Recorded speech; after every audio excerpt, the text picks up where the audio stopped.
time you walk into the room, got me feeling crazy, shot my heart boom boom. Any other boy would stare, but me I look away, cause you're making me scared. Trying not to breathe, 1, 2, 3. Mengapa seminar proposal perlu dilakukan? Nah, jawabannya yaitu yang pertama, untuk mendapatkan persetujuan dan masukan.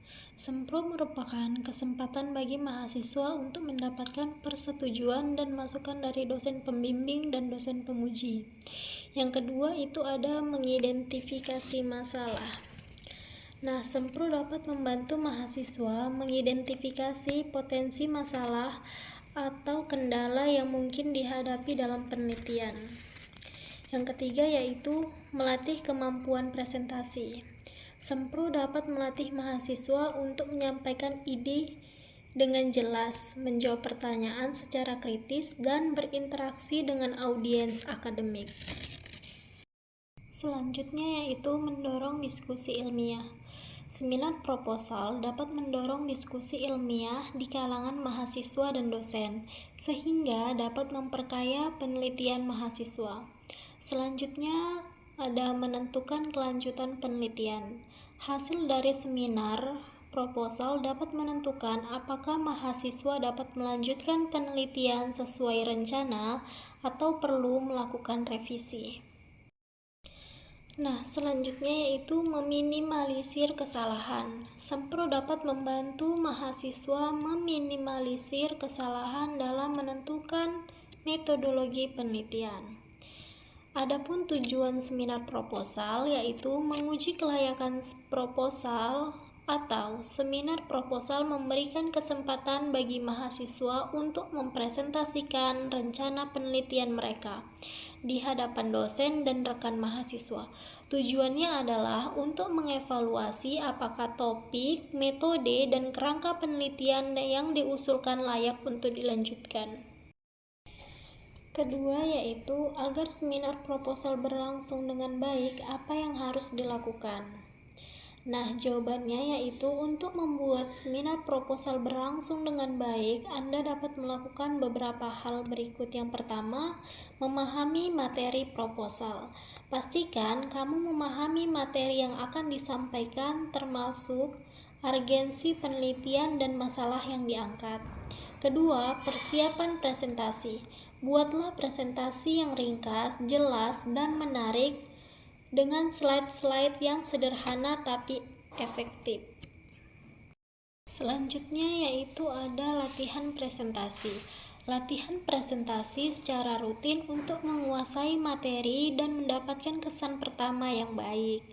Nah, selanjutnya itu ada siapkan jawaban pertanyaan. Perkirakan pertanyaan yang mungkin ditanyakan dan disiapkan jawabannya. Persiapkan mental dan fisik, istirahat yang cukup, dan ambil waktu sejenak untuk menyegarkan otak agar pikiran lebih fresh. Nah, selanjutnya itu ada percaya diri. Tetap percaya diri selama presentasi agar kamu dapat menjelaskan materi dengan baik. Selanjutnya itu ada konsultasi dengan pembimbing atau dosen yang kamu ketahui. Nah, di situ kamu bertanya, apakah ada letak kesalahan dan bagaimana cara memperbaikinya. Yang terakhir yaitu kenali penguji. Nah, kamu tuh harus tahu penguji itu bagaimana keadaannya jika masuk ke dalam kelas. Nah, lebih baiknya tuh kamu mencari senior yang dulunya pernah diuji sama dosen tersebut. Jadi kamu bisa bertanya lebih dalam mengenai dosen-dosen yang akan menguji kamu. Yang ketiga yaitu seminar proposal dikatakan gagal atau kurang berhasil. Sebutkan seperti apa seminar yang gagal. Nah, jawabannya itu proposal seminar yang gagal biasanya ditandai oleh beberapa faktor yang dapat mempengaruhi penilaian dari penguji. Berikut adalah beberapa contohnya. Yang pertama yaitu persiapan yang kurang matang. Nah, kenapa persiapan yang kurang matang? Yang pertama yaitu materi belum dikuasai dengan baik. Mahasiswa terlihat kesulitan menjelaskan konsep dasar, teori, ataupun metodologi yang akan digunakan dalam penelitian. Slide presentasinya kurang menarik dan informatif. Desain slide-nya yang membingungkan, terlalu banyak teks, atau kurang visualisasi dapat membuat audiens Kesulitan mengikuti presentasi. Tidak adanya latihan presentasi, yaitu kurang latihan membuat mahasiswa terlihat gugup, sering terbata-bata, atau bahkan lupa dengan materi yang akan disampaikan. Selanjutnya yaitu kekurangan kedalaman pemahaman. Nah, rumusan masalahnya tidak jelas dan tidak spesifik. Rumusan masalah yang terlalu umum atau tidak terarah akan menyulitkan dalam menentukan tujuan penelitian. Tinjauan pustaka yang kurang komprehensif, tinjauan pustaka yang dangkal atau tidak relevan dengan topik penelitian menunjukkan kurangnya pemahaman terhadap literatur yang ada. Metodologi penelitian yang lemah, desain penelitian yang tidak sesuai dengan rumusan masalah, atau kurang operasional dapat menghambat tercapainya tujuan penelitian. Kesalahan dalam penyampaian.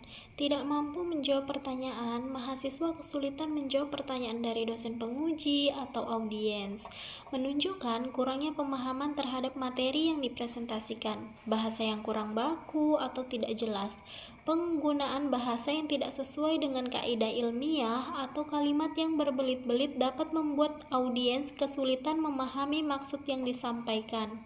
Kurangnya kemampuan public speaking, nada suara yang monoton, kontak mata yang kurang, atau gestur tubuh yang tidak mendukung dapat mengurangi efektivitas penyampaian. Nah, adapun faktor lain, waktu presentasi yang mepet, terlalu banyak materi yang disampaikan dalam waktu yang terbatas dapat membuat presentasi menjadi terburu-buru dan kurang jelas. Tidak adanya inovasi, proposal yang tidak menawarkan perspektif baru atau solusi yang inovatif terhadap permasalahan yang diangkat akan kurang menarik bagi audiens. Selanjutnya itu adalah kurangnya riset yang mendalam. Nah, proposal yang tidak didukung oleh penelitian yang cukup atau referensi yang cukup dapat dianggap lemah. Penguji biasanya mencari bukti bahwa mahasiswa telah melakukan penelitian yang memadai sebelum menyusun proposal. Yang terakhir yaitu sikap yang tidak percaya diri. Sikap mahasiswa saat presentasi juga berpengaruh. Jika mahasiswa terlihat ragu atau tidak percaya diri, hal ini dapat mempengaruhi penilaian penguji terhadap usulan tersebut. Pertanyaan yang keempat yaitu bagaimana persiapan Anda untuk melakukan seminar proposal di tahun 2025? Nah, yang pertama yaitu saya harus menyelesaikan proposal skripsi saya. Nah, di dalam proposal skripsi ini adalah dokumen inti yang harus disiapkan. Pastikan proposal tersebut sudah lengkap dan memenuhi semua persyaratan yang ditetapkan oleh kampus. Ini termasuk tujuan penelitian, metode penelitian, atau rencana kerja. Nah, selanjutnya itu saya akan berkonsultasi dengan dosen pembimbing. Lakukan konsultasi secara rutin dengan dosen pembimbing. Idealnya sudah ada beberapa kali pertemuan untuk membicarakan isi proposal dan mendapatkan masukan. Ini juga membantu memastikan bahwa dosen pembimbing menyetujui jadwal seminar yang telah ditetapkan. Nah, selanjutnya ini yang paling penting nih. Pastikan ada persiapan untuk administrasi. Pastikan semua persyaratan administrasi untuk proposal seminar telah dipenuhi. Ini termasuk pengisian lembar konsultasi dan dokumen lain yang diperlukan. Selanjutnya yaitu persiapan presentasi. Saya akan membuat presentasi yang singkat, padat, dan jelas. Rencanakannya sekitar 10-15 slide yang mencakup perkenalan, isi proposal, dan kesimpulan. Setiap slide-nya saya harus membuat berisi poin-poin penting yang dapat dijelaskan lebih lanjut saat presentasi. Hal lainnya yang saya siapkan yaitu latihan presentasi. Kemungkinan hari-hari saya akan melakukan latihan presentasi. Karena itu sangat penting, saya berlatih di depan teman untuk mendapatkan umpan balik. Ini juga membantu mengurangi rasa gugup saya saat di hari H nanti. Nah, yang terakhir yaitu siapkan diri untuk pertanyaan.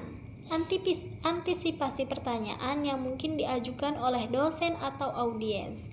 Diskusikan dengan teman atau senior untuk mendapatkan gambaran tentang pertanyaan yang mungkin muncul dan siapkan jawaban yang menarik.